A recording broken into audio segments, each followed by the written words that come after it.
Hello दोस्तों, कैसे हैं आप सभी। आई होप, मैं उम्मीद करता हूँ आप सभी बहुत अच्छे होंगे। आज हम कक्षा 10 मैथ एनसीईआरटी बुक का प्रश्नावली एक लेकर आए हैं, जो कि उसका हम पूरी सॉल्यूशन कराएंगे मैथ का बहुत ही सिंपल वे में। तो चलिए हम स्टार्ट करते हैं अपने पहले प्रश्न के साथ। देखिए, हमारा पहला प्रश्न है, निम्नलिखित अभाज्य संख्याओं को अभाज्य गुणनखंड के गुणनफल के रूप में व्यक्त कीजिए। प्रश्न है यहाँ पर 140, 156, 3825, 5005, 7429। तो देखिए, हम चलिए पहले क्वेश्चन को लेकर सॉल्व करते हैं। क्या लिखा है यहाँ पर 140, यानी 140 का अभाज्य गुणनखंड निकालना है।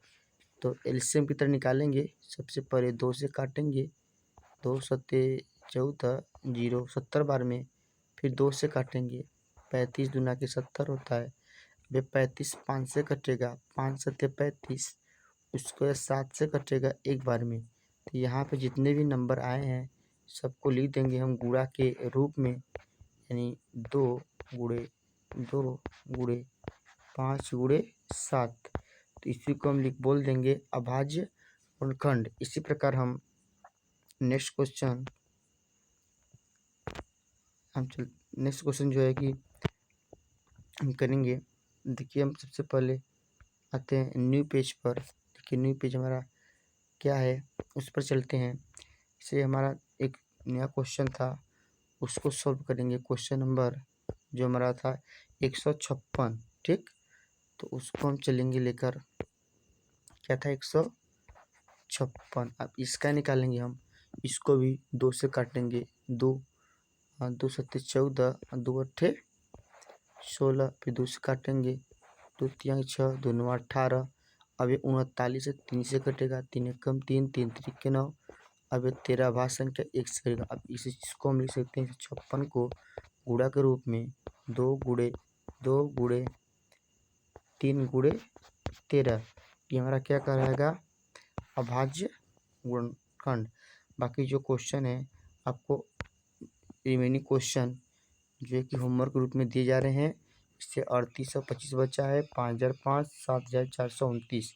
ये होमवर्क के रूप में रहेगा आपको प्रैक्टिस के लिए, ठीक। इसके बाद हमारा नेक्स्ट क्वेश्चन है,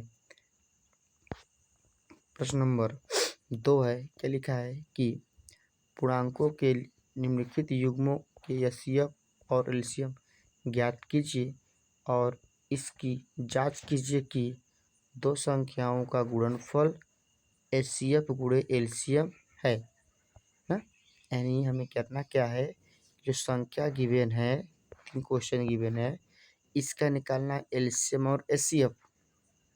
उसके बाद चेक करना है कि दोनों का गुणनफल इक्वल है कि नहीं। चलिए लेट्स स्टार्ट करते हैं पहले क्वेश्चन के साथ हम। तो 26 और 91 का निकालेंगे हम, एचसीएफ और एलसीएम दोनों। तो पहले 26 को हम लिखेंगे ऐसे और 91 को लिखेंगे, ठीक। 26 का फैक्टर करेंगे 2 × 13, इसका करेंगे 7 × 13, ठीक। अब निकालेंगे हम सबसे पहले एचसीएफ। एचसीएफ क्या होता है, जो दोनों में कॉमन होता है वो हमारा क्या कहलाता है, एचसीएफ। 13 कॉमन, एचसीएफ क्या होगा 13। उसके बाद निकालेंगे एलसीएम। एलसीएम का होता है जो कॉमन है उससे, जो कॉमन नहीं है उससे भी, यानी 2 × 7 × 13। हल करेंगे तो 13 सत्ते 91 होता है, 91 गड़े 2 करेंगे, 2 एकम 2, 2 नौ 18, 182। क्या मिल गया 182। अभी जो मिला हमारा एचसीएफ एलसीएम मिल गया है। तो हमें करना क्या है कि दोनों का गुणा करने पर चेक करना है कि दोनों संख्याओं का जो गुणनफल होगा एलसीएम एचसीएफ होगा कि नहीं। तो हम इसको अपने न्यू पेज पे चलते हैं। न्यू पेज पे देखिए, हम सॉल्व करने की कोशिश करते हैं। करना क्या है कि दो संख्याओं गुणनफल, यानी 26 गुणे 91 इक्वल टू है एलसीएम गुणे एचसीएफ के, ये मुझे प्रूव करना है। ठीक, देखिए यहाँ पे सबसे पहले इसके मानों को रखेंगे। तो 26 गुणे 91 इक्वल टू एलसीएम था हमारा 182 गुणे एचसीएफ था हमारा 13। तो हम करेंगे क्या, यूनिट रीट से हल करेंगे, यानी इकाई स्थान पर। यहाँ पे इकाई स्थान 6, यहाँ पे इकाई स्थान 1 है, तो 6 कम 6, यानी लास्ट में अंक क्या आएगा, लास्ट में इकाई स्थान पर क्या आना चाहिए, 6 आना चाहिए। इक्वल टू इधर कुछ भी आ सकता है, इस बगल यहाँ 2, यहाँ पे 3 है, 2 3 के 6, इकाई स्थान पे क्या 6, इधर कुछ भी हो सकता है। यानी हम कह सकते हैं कि दोनों के आपस में बराबर हैं, दोनों क्या है कि आपस में बराबर हैं। ठीक, अब इस प्रकार हम तो अपने एक बार क्वेश्चन पे ध्यान देते हैं। देखिए 26 91 क्वेश्चन डन हो गया हमारा। इसी प्रकार आप क्वेश्चन नंबर 2 और 3 को होमवर्क रूप में लगाकर कमेंट में जवाब दीजिएगा। और बाकी हम चलते हैं क्वेश्चन नंबर 3 की ओर। क्वेश्चन नंबर 3 क्या बोल रहा है कि अभाज्य गुणनखंड विधि से द्वारा निम्नलिखित पूर्णांकों के एचसीएफ और एलसीएम ज्ञात कीजिए। अभाज्य गुणनखंड विधि द्वारा एलसीएम और एचसीएफ ज्ञात करने हैं। सिमिलरली से 12 15 17 23 29 8 9 25। तो हम पहले क्वेश्चन करते हैं 12 15 और 21 का, निकालते हैं फैक्टर। देखिए 12 का फैक्टर होगा 2 गुणे 2 गुणे 3, 15 का होगा 3 गुणे 5, 21 का होगा 3 गुणे 7।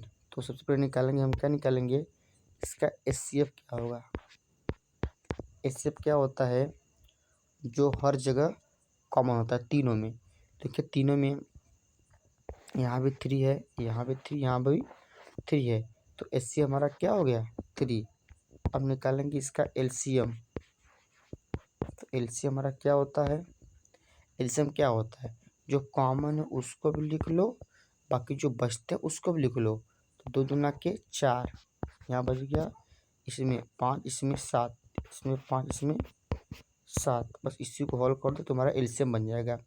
तो 3 चौक के 12, 12 पंजे 60, अच्छा 42, 420।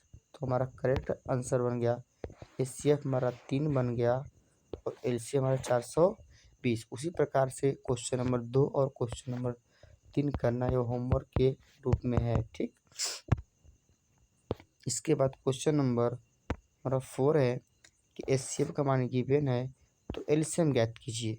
ठीक, यानी फार्मूला होता है कि एलसीएम गुणे एचसीएफ इक्वल टू ए गुणे बी, जहाँ पर ये ए का मान है और ये बी का मान है। ठीक, उसी मानों को इसी इक्वेशन पर रख दीजिए। जिसका ज्ञात करना है उसको हम एक्स मान सकते हैं। ठीक, चलिए मान रखिए एलसीएम ने ज्ञात करें, इसको एक्स मान लो, और एचसीएफ का मान दिया है 9 और ए का मान दिया है 306 इंटू बी का मान दिया है 657 दिया है। तो 9 से इसको हम काट देंगे, तो 9 3 27, 3 बचेगा और 9 चौक के 36।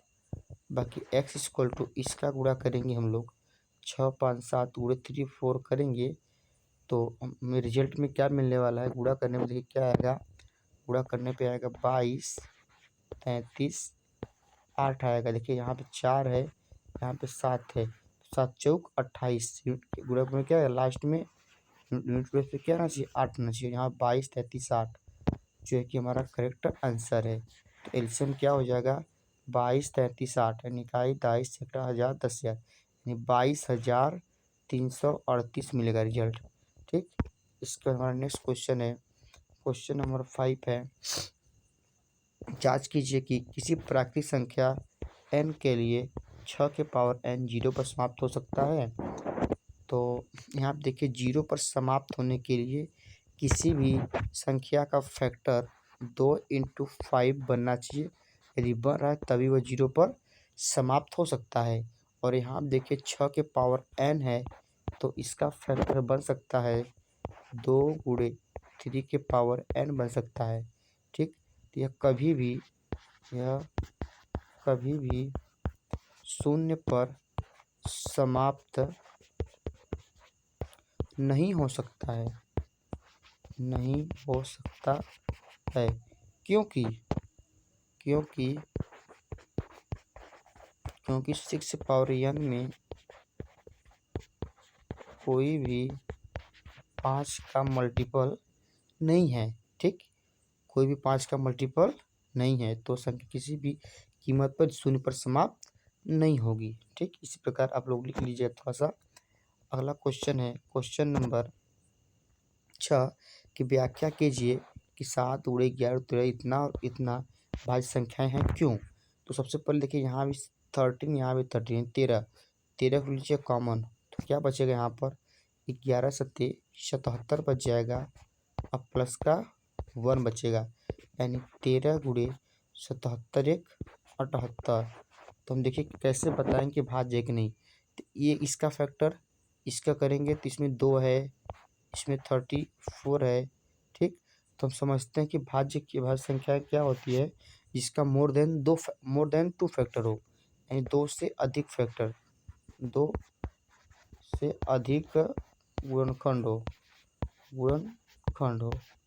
ठीक, तो यहाँ देखिए, यहाँ इसका फैक्टर 1 है 2 है 34 है, और इसी का फैक्टर 17 होगा। तो यहाँ देखिए इसके फैक्टर 2 से अधिक है, और जिसके फैक्टर 2 से अधिक होते हैं हमारा क्या होता है, भाज्य संख्या होती है। तो उसी प्रकार यहाँ भी देखेंगे हम लोग, यहाँ से हम 5 जब कॉमन ले लेंगे 5, तो यहाँ पे 7 बचेगा इंटू 6 बचेगा इंटू 4 3 2 इंटू 1 प्लस का 1 बचेगा। तो यहाँ भी फैक्टर करने पर मुझे मोर देन 2 ही मिलेगा, तथा हम कह सकते हैं संख्याएं क्या है, भाज्य हैं। अगला प्रश्न है प्रश्न नंबर 7 है, किसी खेल के मैदान के चारों ओर एक वृत्ताकार पथ है। तो खेल का मैदान क्या है, वृत्ताकार पथ है। एक चक्कर लगाने में सोनिया को 18 मिनट लगते हैं, यानी सोनिया जी क्या लगते हैं 18 मिनट, और जबकि इसी मैदान चक्कर लगाने में रवि को लगते हैं 12 मिनट। तो दोनों एक ही स्थान से प्रारंभ करते हैं, एक ही समय चलाना करते हैं दिशा में, तो कितने से बाद पुनः प्रारंभिक स्थान पर मिलेंगे। जब ऐसा केस होता है तो हमें क्या निकालते हैं, उन दोनों का निकालते हैं LCM। तो LCM निकालेंगे तो 18 का जो निकालेंगे फैक्टर, तो 2 गुणे 3 मिल जाएगा, और 12 का निकालेंगे फैक्टर, तो 12 में 2 गुणे 3 मिल जाएगा। तो LCM निकालना है, क्या निकालना है, LCM। जो कॉमन है उसको भी लिखो, जो कॉमन नहीं है उसको भी। एक 3 यहाँ पर कॉमन है, 3 को लिखो, और एक 2 यहाँ पर कॉमन है, एक 2 को लिखो, और जो बच रहा है उसको एक 3 और एक 2, एक 3 और एक और 2, इसको लिखो। ठीक है, गुणा कर दो, 3 2 या 6 और 36 18 गुना के 36, यानी एलसीएम क्या मिला 36, यानी 36 मिनट बाद दोनों एक दूसरे को प्रारंभिक स्थान पर मिलेंगे। ठीक, मिनट 36। तो धन्यवाद। अब हम मिलते हैं अगले वीडियो में। यदि हमारा वीडियो पसंद आए तो आप चैनल को सब्सक्राइब कीजिए, शेयर कीजिए, कमेंट कीजिए। अब हम नेक्स्ट वीडियो मिलेंगे, तब तक के लिए दोस्तों बाय बाय, धन्यवाद।